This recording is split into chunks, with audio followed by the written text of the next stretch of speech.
পুঁজিবাজারকে তো সাধারণত তাদের নিজ নিয়মে চলতে দেওয়া উচিত। Market force will determine the index. কিন্তু আমাদের যারা রেগুলেটর মনে হচ্ছে they are obsessed with index. ওটাই বোধহয় তাদের একমাত্র কাজ। তাদের যে মূল কাজ to ensure fair trading, transparent ট্রেডিংদের ভুলে গেছে তারা। ওখানেই ম্যানিপুলেশন হচ্ছে, যা খুশি তাই হোক। কিন্তু এখানে তাদের নজরটা 1.5 বছর ধরে বন্ধ থাকার ফলে যে জিনিসটা সৃষ্টি হয়েছে সেটা হলো 1.5 বছর ধরে যে ফলটা হতো বা উঠতো নামতো, কারণ ওভারঅল ম্যাক্রো ইকোনমি যে অবস্থা, ব্যাংক লিকুইডিটির যে অবস্থা, তাতে করে বাজার বাড়ার কোনো তেমন সুযোগ নেই। কারণ ব্যাংকের যে লিকুইডিটি, তাতে করে ব্যাংক থেকে পুঁজিবাজারে মানি ফ্লো করবে সেই সম্ভাবনাটা কিন্তু কম। বরং পুঁজিবাজার থেকে এখন এফডিআরের দিকে যেতে পারে মানুষ, অর্থাৎ রিভার্স ফ্লোটাই হতে পারে যে পুঁজিবাজার থেকে মানি মার্কেটে। তো এই অবস্থা সৃষ্টি হওয়ার একটা অন্যতম কারণ হচ্ছে 1.5 বছর ধরে বাজারটাকে ফ্লোর প্রাইসের নামে কার্যত বন্ধ রাখা। এর ফলে 1.5 বছর ধরে মানুষ শেয়ার বিক্রি করতে পারেনি। যারা লং টার্মে ভালো ভালো শেয়ারে বিনিয়োগ করেছিল তারা আটকে গেছে, এবং তারা সুযোগ পাওয়া মাত্র অনেকেই তাদের মধ্যে এটা এখন বিক্রি করে ক্যাশ করছে। বিশেষ করে যখন এফডিআর করলে 10%, 11% পাওয়া যায়, তখন তারা এটাকে সেফ মনে করছে।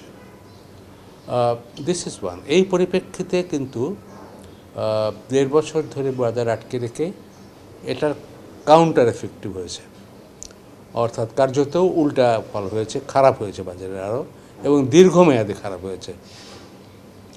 বাজার থেকে যে কোনো সময় এক্সিট করার যে সুযোগ ছিল সেটা বন্ধ করে দিয়ে বাজারের প্রতি মানুষের আস্থা দুর্বল হয়ে পড়েছে। এই কারণে দেখেন বাজার খুলে দেওয়ার পরপরই সামান্য কয়েকদিন হয়তো বিভিন্ন লোককে দিয়ে, বিভিন্ন প্রতিষ্ঠানকে দিয়ে বিনিয়োগ করিয়ে কয়েকদিন একটু শান্ত রেখেছিল, কিন্তু বিনিয়োগ তো দীর্ঘকাল ধরে এভাবে করা যায় না।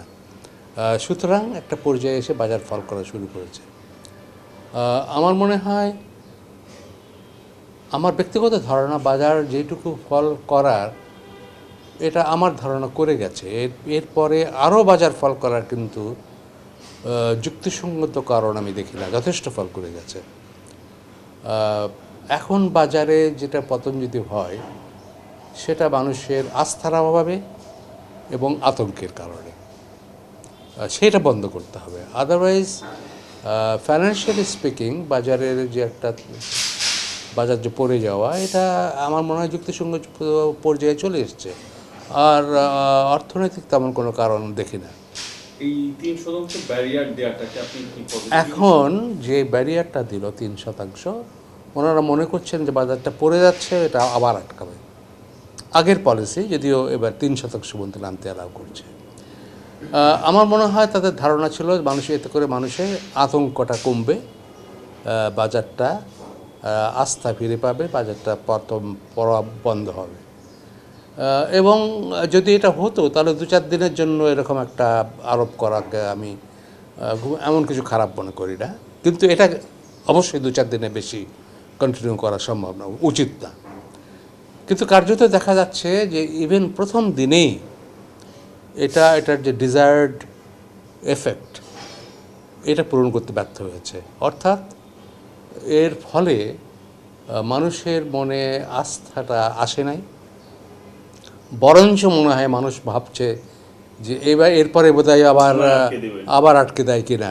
ফলে বাজারের কাউন্টার প্রোডাক্টিভ হয়ে বাজারে আরও বেশি আতঙ্ক ছড়িয়ে পড়েছে বলে আমার ধারণা হচ্ছে।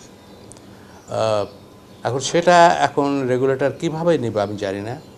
আমি সবসময় একটা কথা বলে আসছি, বাজারকে বাজারের মতো চলতে দাও। ইন্ডেক্স কোথায় গেল, এটা ইন্ডেক্সকেই ঠিক করতে দাও, মার্কেট ফোর্সকেই ঠিক করতে দাও। কিন্তু তুমি এই যে মার্কেটে বিভিন্ন রকমের জাঙ্ক শেয়ার নিয়ে কারসাজি হচ্ছে, দীর্ঘদিন ধরে হচ্ছে, এটা ভালো শেয়ারের দাম পড়ছে কারণ ওই বায়ার নাই, এটা আটকে যাচ্ছে। সুতরাং যেটা আটকাচ্ছে না, যেটা নিয়ে আমি খেলাধুলা করতে পারছি, ম্যানিপুলেট করতে পারছি, সেখানে মানুষ কনসেন্ট্রেট করছে, এবং তাই এখন পর্যন্ত তাই চলছে। পড়ন্ত বাজার, কিন্তু ইউল সি যে কতগুলো জাঙ্ক শেয়ারের দাম বাড়ছে। এইটা বন্ধ করতে আমার মনে হয় যেটা রেগুলেটরে করা প্রয়োজন সেটা হচ্ছে ট্রান্সপারেন্ট মার্কেট এনশিওর করা, এই ম্যানিপুলেশন কারা করছে তাদেরকে শনাক্ত করা, তাদেরকে চিহ্নিত করা এবং তাদের বিরুদ্ধে ব্যবস্থা গ্রহণ করা।